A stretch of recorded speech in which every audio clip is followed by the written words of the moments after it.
gentlemen, the Rosebud! Behold! The power of magnetism! What would your finishing maneuver be called? The circumcision. Follow the buzzers! Hello everyone and welcome to Let's Talk More Wrestling Podcast, the wrestling podcast where we're going to review WWE Payback and NXT Takeover, the two big events over the week. My name is Turbo Tony and we're here with Matt Marsandi. He does not get any elaborate introductions on these extra episodes. Analogy. No, that's our main podcast thing, you know. You know, you have to wait till the weekend for those special moments, you know. if I start throwing them all over the place, then it's not going to feel special anymore. So Fair point. there we are. I like that we went full circle because back before we actually did the relaunch, I started naming loads of things. I stopped and now I've started doing it again. So see when I run out of ideas. Couldn't help yourself. Yeah. For you guys that haven't caught any of these extra ones that we've done here before, this is a much more laid back version of when we do the usual podcast on the weekends, as you're used to. We review every single pay-per-view, which I'm going to say this on record because we never said that we were going to, but we just seem to always review all the pay-per-views that come out. It's just turned into that way. I think it's because we realised that we can't really afford to go dumping an extra hour on top of a Saturday. Yeah, I think we would be dead, especially with some of our longer podcasts, and the idea of giving you guys 3 hours. Yeah. Sometimes Raw seems long enough. Yeah. Can you imagine that? So, yeah, we'll give you a little bit of a slice throughout the week. We'll review 2 shows this week, because obviously we did our podcast a little bit early last week, so we did not catch NXT. Now, before we start, the reason why like, as we're doing both these shows, I thought it was quite apt. And you may think, why is that so? I actually think these 2 shows are linked quite nicely, and the reason being is because I think the quality of one heavily dictated how good the other had to be. So, definitely. We'll talk about them in order as it comes up. Yeah. But last week, me and Matt were heavily critical of the 2 shows that we had, which was TNA and Raw. TNA was abysmal.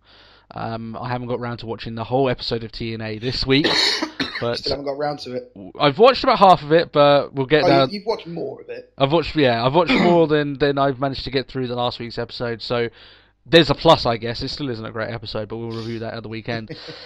So we were pleasantly surprised to have NXT be the saviour of our wrestling week as it goes over. So we're going to review the matches on the show. If you haven't caught NXT before, it is it's basically developmental, but I wouldn't even really call it that at this point. While it is it's now hit a stage where it's a show in its own right. Yeah, it's got its own storylines, its own wrestlers, it's got its own hierarchy, its own commentators, its own look, its own feel. It's almost like I'd rather they keep NXT to itself and not even have any sort of relation to the main roster sort of sometimes. So, and on weeks like we had last week, NXT was exactly what we needed to make ourselves want to watch professional wrestling again. So, as you can imagine, this was a very, very, very, very good show, much like the NXT Arrival pay-per-view. I hate to say pay-per-view, event that they had beforehand. So we go through the matches now. Adam Rose was the first one come out. I believe it's probably going to be one of his last appearances on NXT. He was fast-tracked pretty quickly to the main roster after making his character in, redoing after the Leo Kruger character that you quite enjoy there, Matt, and you're quite sad to see gone. But this match, for people like myself who don't watch NXT week in and week out, it was quite interesting to see Rose wrestle, but there wasn't really that much to this match. In fact, I'd have to say this and another match was probably the 2 weakest on the show. So, but I think it didn't need to be. I think what they did is they gave time to the matches that needed it, and this wasn't one that needed it. You're exactly right. The matches that there was 3 definite matches, I think, on this card that they had been building up to for a very, very long time, and they got the tender loving care. So, this match didn't need to be great. It was still acceptable. It was fine. And they were given at least a little bit of time to go out there. Rose, as you would imagine, got the win. He's just getting his rise. He ain't going to lose to someone like Camacho on NXT or the biggest party pooper. That's it, yeah. So, yeah, fair enough. Win for Adam Rose. The NXT crowd, as you can imagine, as always, they feel very much like an ECW crowd. It definitely has that vibe to it, doesn't it? That very small arena. very intimate feel where the fans are coming out with these very small crazy arena stuff. with loads of loyal fans. Yeah. That none of them are silent. All of them are into it in that way. It just feels awesome. So we move on to the next match, Ascension against what I've labelled the Mexican dudes. Yep. Obviously, it's one of the El Local, if you don't know, is actually Ricardo Rodriguez. So I imagine if you're listening to wrestling podcasts, you would know a little bit of the backstage. But if you didn't, there you go. The guy that does the Spanish commentary each week is actually the guy donning the mask in this match. Mm-hmm. So yeah, this is just usual Ascension Squash. Yeah, essentially. They had a few moves going in here. But yeah, the Ascension just ran roughshod over them and don't look ever like they're going to lose those belts anytime soon. There's no tag teams in NXT that look like they're going to be built up to be able to take the belts. The thing I like with the Ascension is the fact that they have an open challenge, and it's not necessarily within NXT. It's a global open challenge sort of thing. Yeah, it's like if you're a tag team, just come and try. Yeah. The one thing I would say about the Ascension, and I know you watch NXT week in and week out, so you know obviously a lot more about them than I would, is that they, to me, for the times that I've seen them, they never cheat, they never break the rules to win a match, they never attack people. They're a heel team with the fact that the way with their entrance. Yeah. They're like the Undertaker. That's why I think that everything screams heel, like with the fact that it's all dark and evil and broody and all that lot. Yet they're a clean team. Yeah, I mean, that's the reason why I think that they're probably going to get a more of a face reception on the main roster than they would heel if they brought up in this same manner. Yeah. Now they may make it when they get onto the main roster. They definitely want them to be heels, so they're going to make them perform out of character. We've seen Paige not act like her own character at NXT on the main roster when she got up there. So I don't. That's not entirely out of the realm of possibility that they could do this with the Ascension. But I think the problem with NXT for the Ascension is that they've almost like beaten everyone out there. So there's no point in them being there anymore, sort of thing. I can agree with that. Would you think it's time to bring these guys up? I'd say so. I mean, the talks are that they are among the next batch, if that would make to do it that way. I would agree. I don't think there's any reputable tag teams that they can work with in NXT. I think there's now a void in tag teams. You look at all the tag teams that are breaking up now in the main roster. The Brotherhood are breaking up, as we've heard on Raw that the Shield are not long for this world. There's a few other. Raw yet. Yeah, there's a few teams. You've got spoilers for me, yeah. Yeah. So there's a few teams breaking up now that aren't going to be around. So it feels that void to have this new, fresh tag team, and a lot of these tag teams that are coming up are guys that we've seen for a very long time. So and it's teams that they haven't brought up a team yet. Yeah, it'd be the first legitimate tag team. Yeah, they brought up groups like the Shield and they've brought up Wyatt family, but this is a legitimate tag team 2-man group that they could bring up. And I think these guys can, if they get brought up to the main roster and they work with really, really well, I think that they've got a good future ahead of them.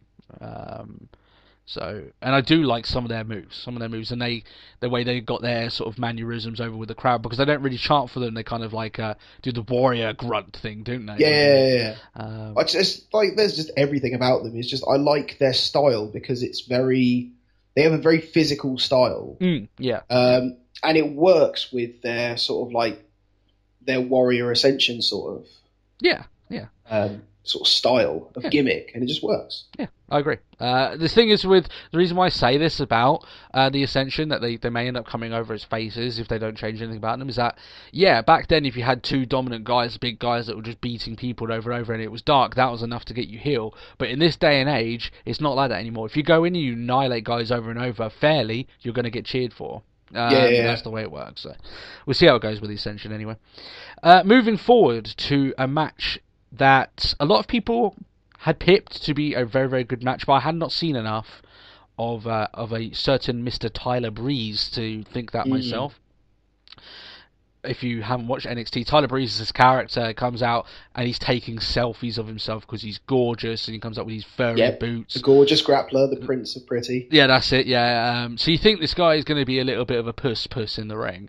One thing I say I like about wrestlers, it doesn't matter what gimmick you have, doesn't matter how prissy, doesn't matter how heel that you are, how it looks like you're not a wrestler. If you get in the ring and you're physical, I don't give a shit. That's fine with me. You know what I mean? And man, this match was everything that it could be. We knew Sami Zayn could go. We've seen him do it before. That amazing match that he had with Cesaro back at the last major That's event. it. I mean, it's one of those things that if people had only ever seen a rival, then they'd have never have seen Tyler Breeze. They're just like, oh, what the hell is this like Ziggler Morrison lookalike sort of thing doing? The last time I saw Tyler Breeze, he was getting he was running away shit scared with his tail between his legs because Rusev was coming out. So I'd run away shit scared with my tail between my legs if Rusev was coming. But you know what I mean? Like that's the only thing I had seen of Breeze at that point. So him coming in here and have a world class match, there's nothing short of it. It was world class. And these guys put on a show, and Sami Zayn, he's having a habit of having really, really, really good matches. Oh, definitely. And this match, I think, over this and Payback is my pick of the two matches, and one-on-one anyway. Going from there, for it was in like a non-stipulation, just two guys going at it match, just an absolute wrestling match, just two guys, just going. Definitely. In there. These matches are the reasons why I watch wrestling. It's the thing is I really love with like Sami Zayn is like I love his Blue Thunder Bomb. Yeah, I thought it was pretty, innit? It's very good. That's one of the moves that's going to help him big time when he gets onto that main roster. It's definitely a go over move. Yeah, and we said this before. Cesaro seems to be adding more and more moves to his repertoire to beat people. The more that you have, and the more the crowd knows that this could be a finishing move, a signature move, that's going to pay you in really good stead. You look at some wrestlers that get really good pops.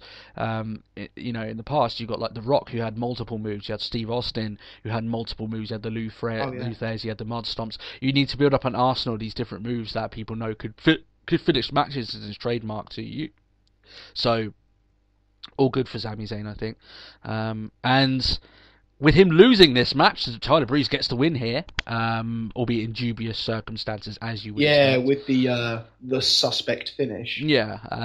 Just to explain it for people that may have not seen the show, and if you haven't seen the show, stop listening now. Go and watch the show. Honestly, you just have to. Basically, Sami Zayn goes for his Helluva Kick or Helluva Kick. I don't know how they say it. Yeah, Helluva Kick. So it's basically his big fuck off kick in the corner. Tyler Breeze looks like he's going to defend himself. It looks like he's just covering his face, because he's gorgeous, whatever. But then he manages to catch Zayn in the knackers and then gives him the beauty shot, which is this spinning calf kick, which looks good, and they'll have to educate the main roster fans that is a decent enough finisher when they get up there. But and he gets the win anyway, so it will be Tyler Breeze for the title. I imagine probably at the next NXT event, because they like to build this forward, don't they? They like to give it time until their title matches, which I do like. They don't just give you NXT title matches out of nowhere, so I do like that. I think the future is very bright for Sami Zayn. He's getting endorsement from the likes of John Cena on the main roster, which some people could say is a bit of a poison chalice, but it's still getting his name out there. So he had new entrance music as well, Sami Zayn. I don't know if you noticed this on there. He did, yeah. Do you prefer his new entrance? I do like his new entrance. It's great. It fits. Yeah, it does. It works very well. I like Sami Zayn's gear. The fact he comes out with all the different flags and the people, places that he's worked. Everywhere he's wrestled, yeah. So I do like that. So yeah, looking forward to this. I'll tell you what, Tyler Breeze made me. He showed me why I should be interested in him and his character, and I am. So kudos to him. Rather than just to rule him off as a priss, exactly. Like a puss. Exactly. He could be like I said. He could be a pussy. He can be gorgeous, all he likes. But if he gets it done in the ring, that's fine with me. He can be whatever gimmick he wants to be. So then we had that brilliance. Obviously, after what is essentially the match of the night, you weren't going to be able to top that. You need a filler segment, and that's exactly what we got next. It was the Rusev segment. There's not really much to say here. Mojo Rawley just got dicked. That's essentially it. Yeah. So Mojo wanted to get hyped, and he got hurt. Yeah, essentially, yeah. Very well spoken there, Matt. Not really much to say there. Yeah. So I guess maybe he was trying to stay hyped, and Rusev decided no. Yeah. It's another flag v flag match. Yeah, everyone who wrestles Rusev now has to come out with a flag. It's just the way it is now. Yeah. That's the rule. So we did say earlier that Tyler Breeze against Sami Zayn as brilliant as that match was, and it was fantastic, that no match would be able to beat that, and I still stand by that. I certainly was not expecting this to come as close as this. Charlotte versus Natalya for the vacated WWE NXT women's championship. We had a little bit of a promo from Paige coming out. The crowd super into Paige, obviously, from her time there. So basically, the whole spiel of this match is that obviously Charlotte, being Ric Flair's daughter, comes out of Ric Flair, and Natalya, obviously part of the Hart family tree, comes down with her niece, Uncle Brett. Out of the two guys that were on the side, you could tell that one was very much into it and one wasn't. I can give you one guess and you'd get it. He would say that match was 4 out of 10. Yeah, and he would be wrong, Mr. Bret Hart. He didn't. He looked a little bit uncomfortable, shall we say? He looked like he didn't really know what he wanted to do there. Yeah, I mean, it's as we were saying. It's sort of, it was a terrible bit because of like, who watches NXT? I'll be half-assed anyway. Yeah. But the problem is the fact that Brett does his half-assed look quite a lot, unfortunately. Even when he's on Raw, he's just like, I don't want to be here. I remember watching his Bret Hart appreciation night that had like an extra half an hour tacked onto one of the Raws ages ago now, and he looked disinterested then. So maybe that's just how he is nowadays, just now. But Ric Flair was blowing his gasket every wrong call, every 2 count, every mixed slam. He was batting the ring. He was very animated, shall we say? And in fact, he tried to get in the ring at one point as well. Yeah, exactly. So he was all over this match in typical Flair fashion, possibly trying to steal the spotlight, but you can't do it when a match is. I don't think he was. I think just people expect to see that from Flair. Just crazy. I think you Flair, can't you can't have Flair stand there and just not do anything. Yeah, that's it. I mean, the thing is, I love Charlotte's entrance music. Like a super funky, but it's still got the whole. It's like, love it. They did that with Curtis Axel, but it didn't sound nearly as good as this one did, to be honest. No. Her entrance. So the last time I saw Charlotte was a very long time ago. I think that she'd only been in the company for a certain amount of time, and her wrestling was not up to scratch. If you had told me that this was as good as it was from what I've seen before, I would have been a bit dubious. It definitely just would have been no. I didn't think she was capable, but yeah, to give credit where credit's due, she's obviously improved a hell of a lot, and if she's capable of pulling off a match like this, then, and she's still got much more improvement left to go, they might have something very special there. That's it. And she plays that role very well. So, very long match this between Charlotte and Natalya. Very, very enjoyable. And Natalya proves that, I mean, she may as well just lobby just to stay in NXT, because she just doesn't get the time to be able to do this sort of quality. That's it. The sort of match that she was able to pull off at NXT. Yeah. Like, to that sort of level, she won't get that on Raw. No, she won't. And we've seen this what happened with Paige as well. We thought she could do well, but they just don't want to give 20 minutes to a Divas match on any show that they have, and that's the issue. But hopefully, seeing more matches like this on NXT will give them more reason to think otherwise. But I'm not holding my breath. Just like we're bringing up more and more girls who can go in the ring, and we don't give them.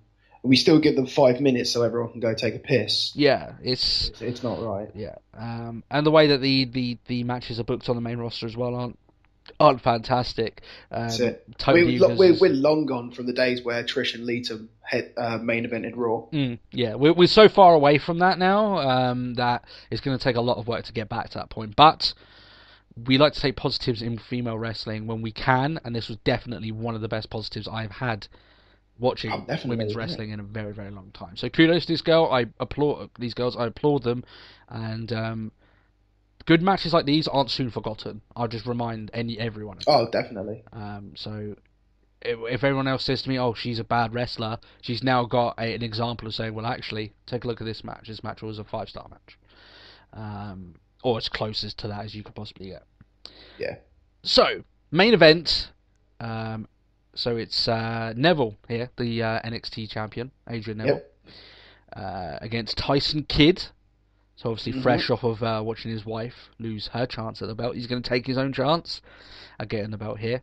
I really enjoyed the beginning of this match between these guys, but I guess that from the 2 earlier matches, I filtered out personally this match. It was good. It was really good. It was a good match, but I think that this match might personally to me did not live up to Breeze, Zayn, or Charlotte. I think it was a spot match. Yeah, I found from the offset as well. Yeah. So, but no means can I. If this was a usual NXT and this was the main event, I'd be lauding this match as a good one. So, don't take this as this isn't a good match. It's just like the quality of the match was so high that this wasn't the main event that blew everything else out of the water, shall we say? They were outperformed on the show, but there's two things here. Obviously, Adrian Neville gets to win, stays champion.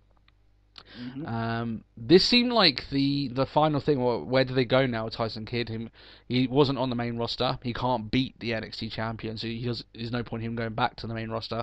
There's no point in making him feud with Neville. He's obviously used to try and give Neville some opposition, for the belt. So I don't know what they're going to do with Tyson Kidd now, unfortunately, but we'll see where it goes from there. But another win for Adrian Neville. The one thing I will say though is that he needs to have more nights on shows like these where people are talking more about him and not Tyler Breeze and Sami Zayn. That's what I would say. Yeah, I can go with that. But maybe I might be a bit too harsh on him. I love his powerbomb. Who, Neville's? Yeah. He's got a good moveset, the guy. Oh, he's got an amazing moveset, and the thing I quite like is the fact that him and Sami Zayn had a dark match on SmackDown back here in the UK. Yeah. And it's like one thing I quite like. It's just sort of like, given the time to do things like that. Yeah. And listen, get it over with a standard crowd. Yeah, that's it. Yeah, because it looks like the NXT crowd. No matter what you do, they're going to give you a head start in terms of trying to get your character over. They're pretty generous like that, the NXT crowd. But there's a big difference of getting your name out there in NXT and getting your name out there on the main roster. So the fact that they're having these dark matches and they're trying to build up their names, they're being referenced a lot by people on the main roster, can only help them. When they get up there, and they do. Sami Zayn came out with Cesaro's backing. Yeah, that's it. So imagine if they do some of these matches on the main roster, though. They're pay-per-view worthy matches I would pay to see, and that's the most important thing. And if they're at that quality now, it makes me wonder why they're on developmental. That's why I say it's hard to call NXT developmental, because often on a bad week of wrestling, I'll watch NXT and I'll always be impressed. So that's it. It's sort of just like, oh, there's hope. Yeah, that's it. So overall, the show was phenomenal. Nothing less. It was fantastic. And the great thing about this is that apart from the Rusev garbage, which I'd say it wasn't that interesting, really, the Rusev stuff, and a few of the other smaller matches, it was just good quality wrestling, and that's all we ask for. Sometimes the BS storylines, especially in TNA's, as an example, just gets a little bit too out of hand, and we just can't take it. Just give us a match. But this went to show that stipulations aren't necessarily everything. Yeah, exactly. And sometimes you can get your best work done when you don't have everything complicated around, and you've got everything where it needs to be. You've got a good month-long storyline that leads up to this point, and the final product is everything that you would want from that. Yeah, so what you come to expect. Yeah, if you don't catch NXT, which we've said this before, I feel like I get the short end of the stick because I watch TNA and you get to watch NXT. And the fact that NXT is only an hour, so even if it's bad, on a very big it's bad, I've only got to put up another hour. That's it, yeah. And by the time you realise, okay, it was a bit of a bad show, it's already over, sort of thing. Whereas I had to deal with 2 hours of TNA some weeks, and last week it was too much. So yeah, if you haven't caught any NXT, you don't know what the show's about, shame on you. Go and watch this episode, because it was fantastic. And I tell you what, for all the people that give WWE sometimes hard stick, and we do on this show a lot, for having these BS storylines and stuff that doesn't make sense and not enough wrestling, NXT is everything that you're looking for, honestly. From the bottom of our hearts. Moving on to WWE's Payback event, which happened obviously on Sunday night. A few days removed from NXT. There was news coming out after NXT Takeover that obviously with the show being that good, that the main roster, it was not allowed for them to be outshined by developmental. There was the worry, wasn't there? There was just a bit sort of like worry. You have to do good. It's like, well, have to do good. That's it. And it seemed to light a torch under everyone's asses a little bit. Now it's hard. We can certainly only ifs and buts. Would this show has been as good if the NXT show hadn't been tanked? If it would have been poor, we don't know. Obviously, we don't know. But we do know that Payback was better than a lot of people may have put it down for. And whether that's down to NXT or not is up for debate. Personally, I would say it is. Looking at being there at developmental and seeing these guys tear the house down, if you have to go down there on a pay-per-view where you're actually doing the business and you're on the main roster, the spot you need to be, and you perform badly, you know that people backstage are wondering, okay, I'll stick you in NXT, I'll take that guy from NXT and put him in your spot. That's it. So someone else can do that. Exactly. So, moving on to the actual review of the show, as we said, the show was a lot better than I think it had any right to be. We've said this before about the last pay-per-view, that the card is poor, the constant rematches that they seem to have all over the show are a bit boring, but the actual in-ring wrestling was fairly decent. So we talk about the pre-show, which thankfully me and Matt missed, because they don't have the WWE Network over here. They have... I feel so terrible for missing it. How can I live without watching it? Yeah, so the Clash of Titans. The immovable object against the irresistible force. Man against man. Or maybe I got that wrong. Man against bull. Yeah. We can't obviously review this match, but we know that we got our as it looked right. To me, it looks like Hornswoggle fell for the typical, it's something versus mask match. Oh, but wait, there's a second mask. Yeah. Oh, silly. Yeah, very, very silly. And sure, maybe he a little bit like Oberyn Martell in Game of Thrones. He just thought the match was won. And too soon. We all saw what happened there. So too soon. So yeah, Hornswoggle, he's been growing his hair out for a while. As you could see, he'd suddenly grown very long hair, and obviously it was for this reason, so he'd get shaved. And I'm sure it was very hilarious for the kids there laughing at the little people shave each other. But me and Matt are very glad that we did not witness this, especially after the whole Drew McIntyre debacle last week. So, moving on to the actual main show, tiptoeing away from that shameless pay-per-view plot, as Mr. Shawn Michaels would say. The opening match was one that I was quite happy to have as an opening match. Cesaro against Sheamus. Oh, especially in Chicago, to pull out a real physical match. That's it, yeah. Obviously, Paul Heyman came out. He referenced CM Punk in this promo. And they played right into his hands. Yeah, exactly. They did this twice. Chicago, for all the big fan response that they get, and they do get suckered in a little bit sometimes. For all this hijacking shows nonsense, they haven't done too well over the last two attempts, shall we say. But as soon as the bell rang, these guys were wailing on each other. They did not waste any time, and that's what you should do in a cut and jerker match, because you want the crowd to get hot and into the show. And what better way to have these two physical guys beat the hell out of each other? Yep. And that's exactly what they did. This was a fantastic match, really, really good. It started a trend over this show. We had multiple good matches. Lots of near falls, lots of big hits, uppercuts, signature moves all over the place.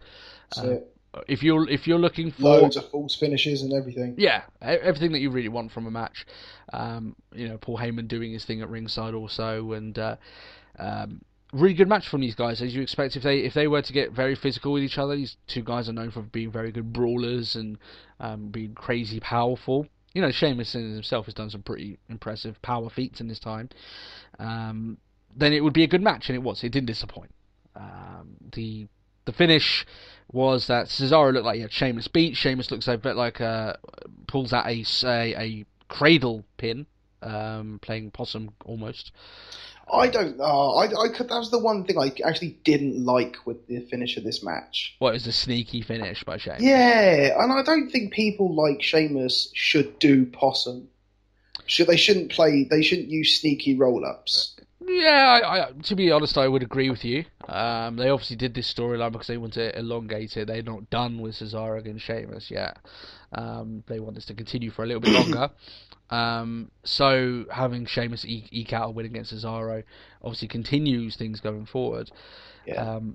We all said that we thought that Sheamus was going to be moving to a different direction with his character, so to speak. We'll talk about that more this weekend. Doesn't seem that that's happening now. So, yeah, one of the things I would agree with you there, Matt, is that when you have a match of good quality, it's a bit of a shame to have it end in such a quick and... I mean, the thing I quite like was just looking through like the notes a bit, and it's just like, sort of expecting heavier matchup, but still good. And then it's like a few lines down, I withdraw my previous statement. Great opening match. yeah, it's exactly what you need from an opening match. Opening matches are much different the way that you have to make them than they are main events. It needs to be quicker. It needs to be high octane. It needs to have a lot of action. And it doesn't need to drag on too long either. If it goes on for half an hour, you might burn the crowd out before they actually have a chance to get into other matches. You need to ride that wave through a lot of different matches. So, give it decent time, of course. I'm not saying you need to make the opening match 5 minutes, but if you have an hour Iron Man match to open your show, your crowd are going to be dead for the rest of the show. So yeah. So good match anyway. Served its purpose, and I rather enjoy watching it. Oh, I enjoyed it. To Brotherhood against Ryback Saul. The end of the Brotherhood, shall we say.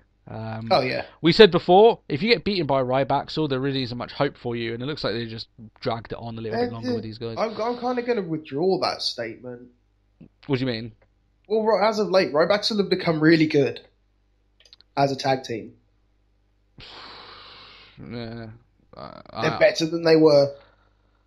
Well, they're still being booked as losers. I mean, they are beating Brotherhood, but that's because they're on the way out. It's going to take a little bit more convincing from me, unfortunately. Yeah, a lot of damage has been done to Ryback over the years. Fair point.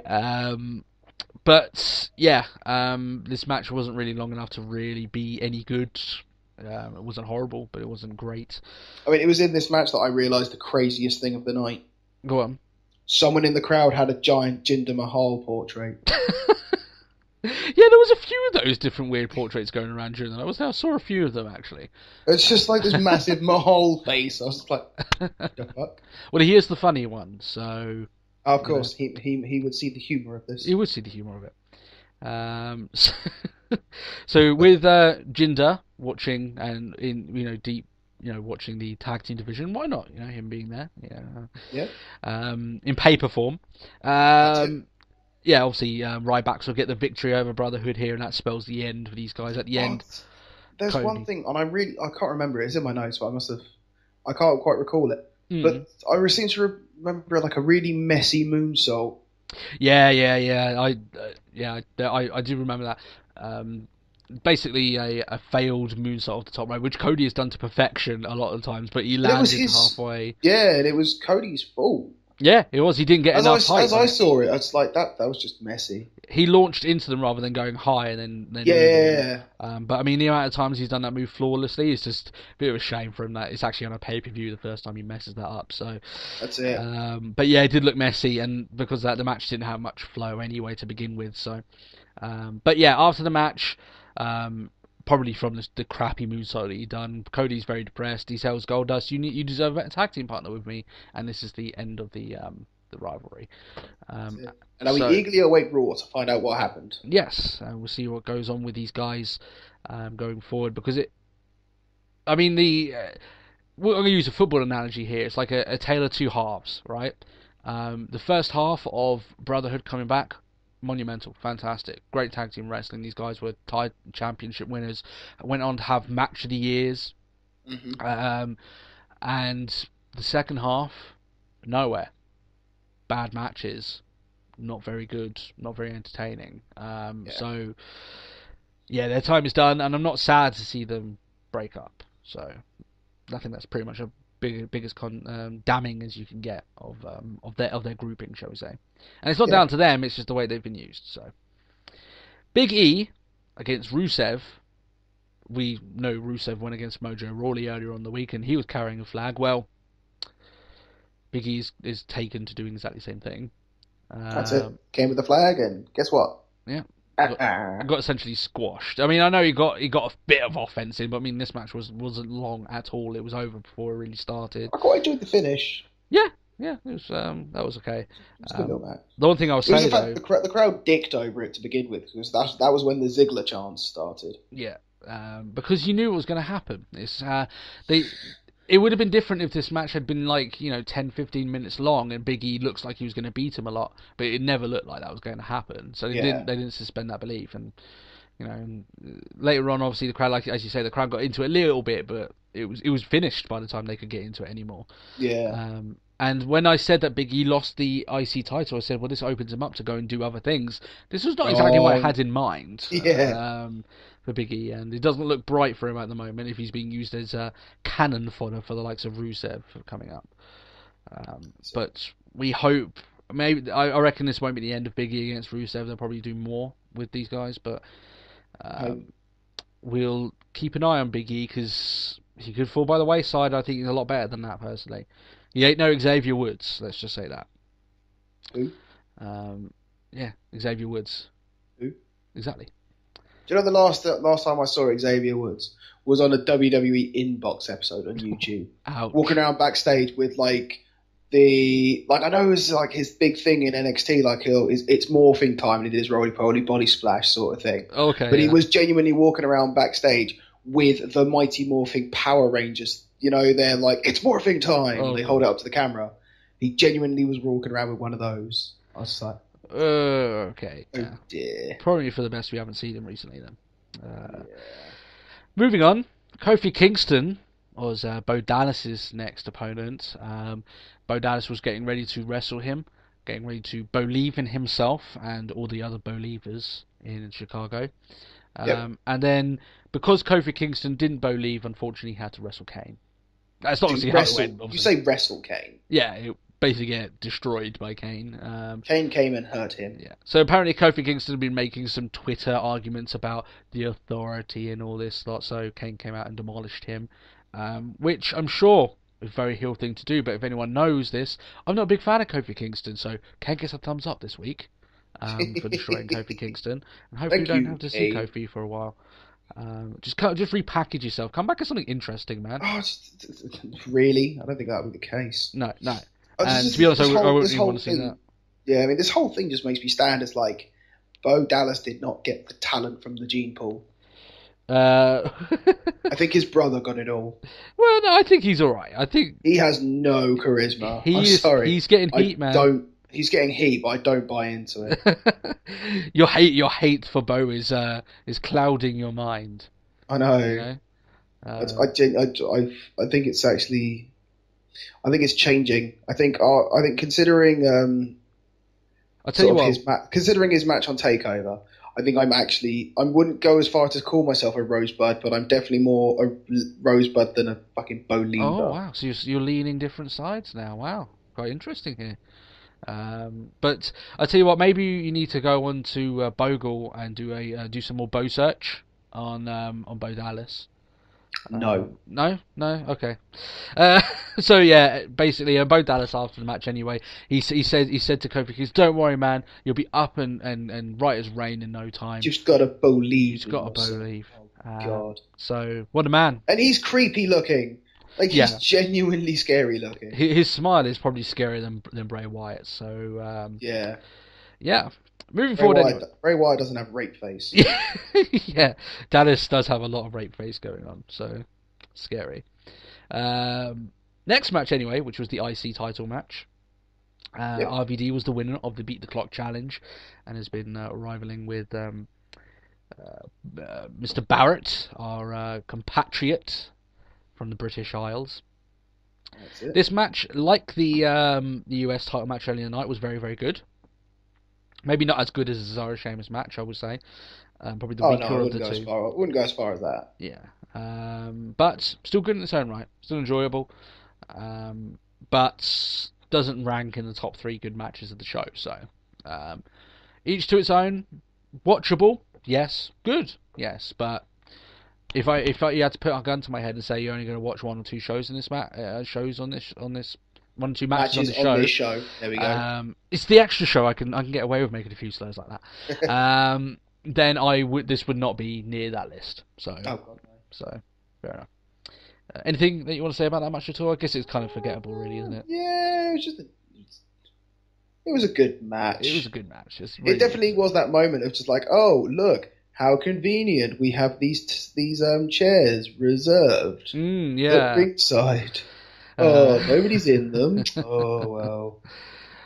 Yeah, I did notice that with the pieces of paper on the back of them, so you just know that no one was sitting on them for a little while. That's it. Moving forward to what was a surprisingly good match, Cena against Wyatt. We've said before that this rivalry could be show stealers, and we said before that it hasn't lived up to the possible potential of what these guys could do. Mm-hmm. This match, well, you can't really put it all down to them, but because the fact that the Wyatt family and the Usos got heavily involved during this match. I wouldn't say heavily involved.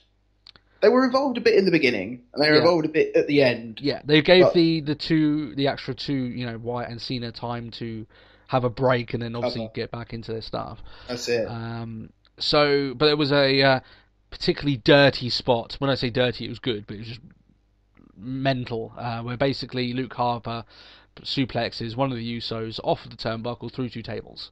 So yes, yeah. But that's the only problem. The problem is there was Eric Rowan set one up against the barricade. Yeah. And then one of the Usos stuck him through it. Yeah. But it's just that sort of thing. It's like he who sets it up busts it up. Yeah, exactly. Yeah. Sort of thing. It's just but it was great. I really enjoyed this match. Yeah. It was good. I mean, before these guys got involved, Cena and Wyatt were doing some very good wrestling, impactful wrestling. I thought the thing I liked is the fact that it started up as a proper brawl. Yeah, it was an all-out fight, and as you would expect, a last man standing match. There's no rules. You can use weapons. You can do everything that you want to do. But the amount of times that it sort of slowed the pace down, and it was an in-ring matchup. Yeah, which you need in a match like this. You can't just go all brutal in a match like this. You need to have those filler segments of pace it. Yeah, exactly.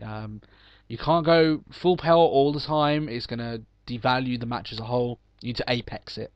Yeah. So they did that very well over several periods. This match, it paced very well, and very, very good. I think this is the best match they've had. And it spilled out, which was always good. Yeah. Went to the outside. Cena, now, we said before that he was going to get the win. We're obviously right. Cena always wins. Yeah. And he basically buries. I didn't like that. Yeah. I didn't like it. But it had to be. I guess it had to be done because it definitely was. I think it was getting that way that Bray Wyatt was definitely just not going to lay down for 10 seconds. Yeah, that's it. And fair enough. Like I said, it gives an idea of how far Cena's willing to go to beat the Wyatts. My issue now with Cena is that he comes off as very unreal. He's unrelatable as a person. So hasn't that been pretty much always our problem with Cena? Yeah, the guy hasn't lost a rivalry in probably over 5 years, which is remarkable. I know he's your top guy, but it has to be someone that... you could say Daniel Bryan, yeah, he did, but the only reason Daniel Bryan got the belt is because Cena was injured. I doubt they wanted to give Bryan the belt at that time at SummerSlam. It was just the flavour of the month. They thought, as you go out, we'll have the match between them, Cena can go off and get his injury and probably get the belt back when he comes back, sort of thing. Cena's at the tail end of his career now. I know he's still got a few years left on him, but with all these new talent coming up, now is the time that he needs to start losing rivalries. He needs to... That's it. God forbid. Yeah. Even through his year of blasphemy. Yeah, even through the year where everything was going wrong, when he lost to The Rock and he lost to Ziggler, if you remember. Money in the Bank, and he's like, I'm gonna cash in the Money in the Bank, and no, I'm the first person to have lost it. Yeah, but that doesn't matter. I'm Cena. Yeah, it wasn't as if this guy was losing those rivalries. Still, he beat the crap out of Ziggler afterwards. He beat The Rock afterwards for the belt at WrestleMania, so he won that rivalry.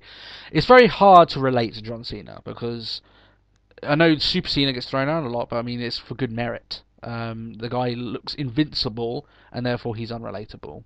And the guy shows no weakness. That's why people don't get behind him. He's your modern day Hulk Hogan, and there's a lot of issues having that character in this wrestling world. We've obviously talked about it before, but it was a bit of a shame. I was a bit disappointed. We could do a whole new extra talk if it's just us ranting on Cena. Yeah. I was a bit disappointed that they decided to go this route, especially how over Bray Wyatt is. Now, this loss isn't going to damage him. Just thinking of how over Wyatt is. The lights. Yes, oh, wow. My days. Very good visual. This the mobile phone's been on while and lighting up the arena when he comes down is getting brighter and brighter and brighter every single week. This is organic. They didn't make people do that. They chose to do it themselves, and that's the best thing about the Wyatt family. That a lot of their stuff just happened because it happened.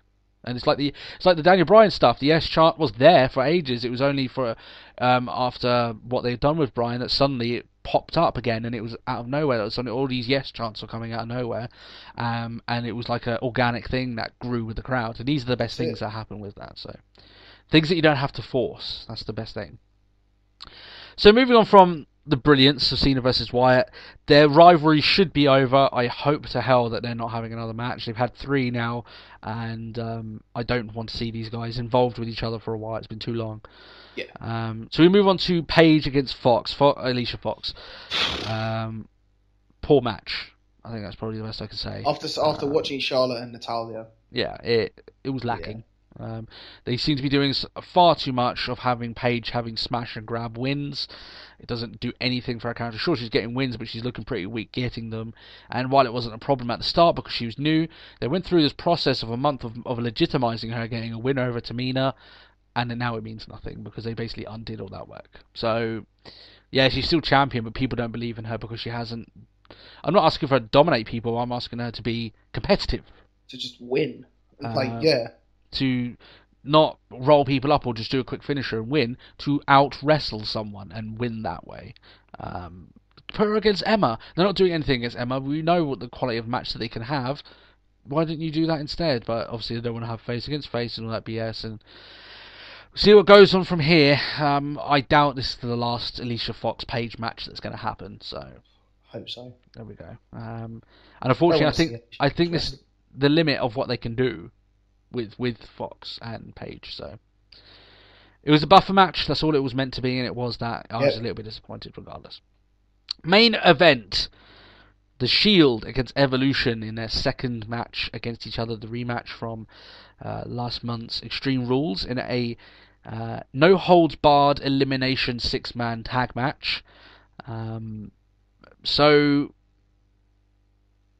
this match was again phenomenal. Very good. As you would expect from Shield and 6-man tag matches, just doesn't matter who they're against, they'll do good. Goes hand in hand, doesn't it? Yeah. Fantastic action here. I thought it was a bit odd in a no holds barred match that they were still tagging in people towards the end of the match and all this stuff. Were they tagging in? Yeah, it was a tag match for at least the first part of the match anyway. And then it all just broke out anyway. Yeah. It's just a scrap. It looked for a very long time that Evolution were well on top of things. They were ripping Roman Reigns' shirt off. They were beating him up, beating all the other ones up, giving them finishers, whacking them with chairs and all this other stuff, and throwing them into the stage. And every now and then, one of them get up and fight back, but then it wasn't to be until Shield turned it around. They eliminated Batista. Well, the thing is, it was all really quick eliminations. It was like bang. Especially because it's like there's only about 5 minutes left of this show. Yeah, Batista's been eliminated, or has been eliminated from eliminations. Like, yeah, okay. It was like they knocked him over like dominoes, sort of thing. And at the end, I did like the image of having Triple H there. He looked like he was absolutely battered. He just had the sledgehammer. King, yeah, they put it. Yeah, I did like that because it was like he knew what was going to happen. He accepted his fate, but he was trying to go out. How just destroying these guys that he hates. So he was whacking people with the sledgehammer here and there.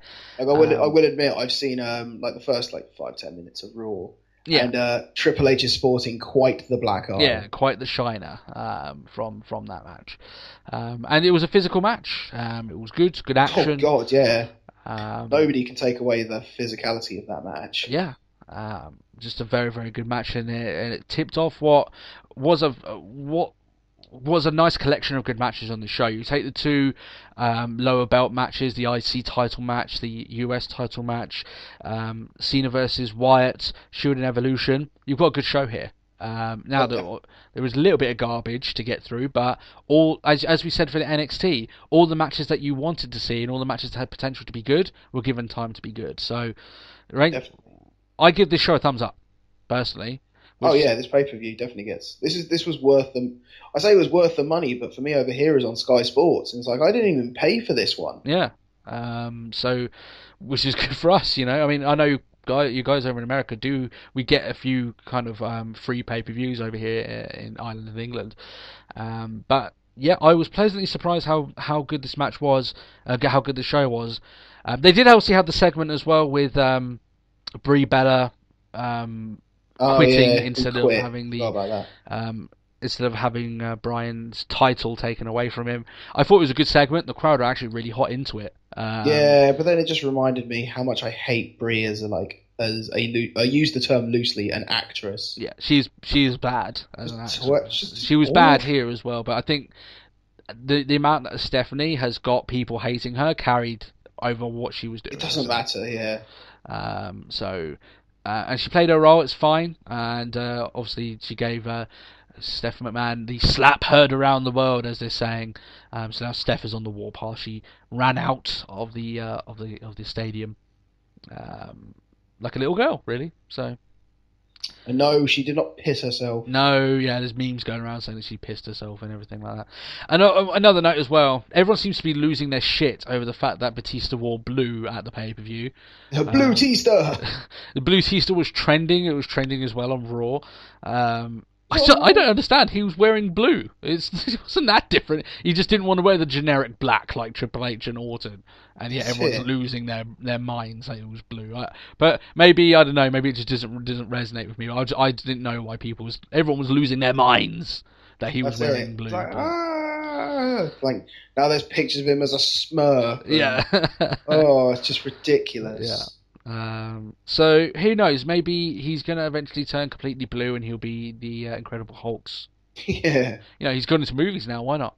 Big Davy Smurf. Big Davy Smurf. Yeah. So yeah, Payback. Thumbs up from us. Good wrestling to be seen. Like I said, an actual really good segment that the crowd was really heavy into, and just to add in there as well that the words CM Punk were muttered on this show, I think for the first time since he was gone, and Stephanie McMahon was the one to do it and got a big amount of heat and for she played into it as well.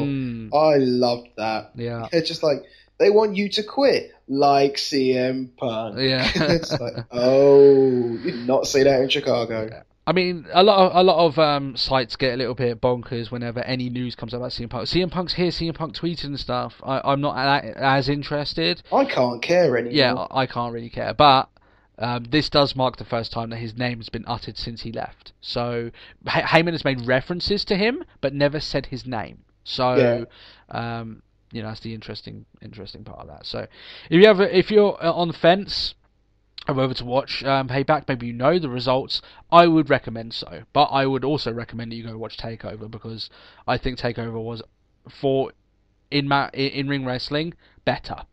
But it's down to what you want. Do you want more hardcore style wrestling? There was a lot of tables broken, a lot of all this stuff on Payback. Or do you like good, clean wrestling? That was kind of it, wasn't it? It was sort of like NXT carried the wrestling quality. Where obviously Payback was like a stipulation show. Yeah. For the two main matches that most people were getting behind, it was a last man standing or a no holds barred elimination. Yeah, exactly right. So I think where the pay-per-view needed to deliver, it delivered. We don't like to give out of 5 stars on this show. It's either go watch it or don't, and we would say go watch it. So, your match of the night for Payback? For Payback, it is tough to give between Cena and Wyatt and Shield and Evolution. I have to go Shield Evolution, personally. But I can absolutely... It's really close for Cena and Wyatt. It is a tough one. And I actually side with Cena Wyatt. Yeah. Both were brilliant. Really well. Yeah, exactly. So, yeah, there's our Takeover and Payback reviews for for this week. I hope you guys did enjoy that. If you're new to the podcast, this is only an extra one. We've got all new podcasts that we do every single week, our actual proper episodes that we do, where we review every segment of Raw and give you the wrestling news of the week. And hopefully I'll get through TNA this week, so you guys can watch, have a listen. Hopefully that's improved. And we also do stuff like our Superstar Spotlight, where we take a superstar that's at the tail end of his and her or her career, and we'll talk about that. Our next Superstar Spotlight, Matt, is someone that you might enjoy. We're going to talk about Trish Stratus. Fair enough. Yeah. And the reason being for that, by the way, is because for some reason in my junk mail I'm getting emails from her website. So that gave me the impetus to go do it on that. Subliminal messaging. Yeah. Apparently I need stratosphere yoga. I don't know what to say about that, but anyway. Your life demands stratisfaction. Yeah, right? I need some stratisfaction. And you'll get stratisfaction when we next do our Superstar Spotlight. And we also do Topics of the Week. And you know what? We also cover your questions. So if you have any questions, leave a comment. Send us a message if you're feeling a little bit shy, if you don't want everyone to see them. And if you don't want your name mentioned, that's fine. We just like the questions to be able to talk about them. Some people have sent us questions and sent them to us as messages. We understand. That's fine. No problem with us. And we'll answer them on the show. So you can have something that you want our opinions on. Feel free to send them in. It might spark a heated debate between myself and Matt on the other side of our Skype call. So if you're new, as we said, subscribe if you feel like you want to help us a little bit here in terms of promoting the show. Why not share it around all that social media jazz on Twitter and Facebook and all that? And you can leave us a like on the video if you like. Gives us a little bit of a boost.